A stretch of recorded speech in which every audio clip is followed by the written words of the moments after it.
Alam mo bang mas mai-enjoy mo yung malatang dito kapag nagdala ka ng pandesal at isawsaw mo sa sabaw nito? Kung mahilig ka sa seafoods, ang restaurant na to ang nababagay sa'yo. At kung namiss mo nang humigop ng mabasa-basang tahong, ang restaurant na ito nababagay sa'yo. Magsasawa ka talaga sa laki ng tahong nila dito. Kapag napupunta ako dito, halos kinukuha ko talaga yung mga seafoods. Tapos dadagdagan ko na lang yan ng mga mushrooms, iba't ibang klaseng mushroom. Ang babayaran mo dito depende kung ilang kilo ang mga nakuha mo. Maganda pa kung makasama mo mga tropa mo dahil marami kayong maghati-hati. Huwag puro pa libre, mag-chip in ka din minsan.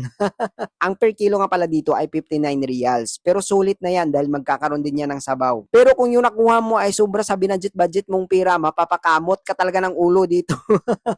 At para mas lalong mabusog kayo, magdala na lang kayo ng pandesal ninyo at isawsaw nyo sa sabaw ng malatang na to. Kaya kung hindi ka pa nakapunta dito, i-experience mo na, yayain mo na yung mga barkada mong mahilig magpalibre. Sana mag-chip in naman din sila.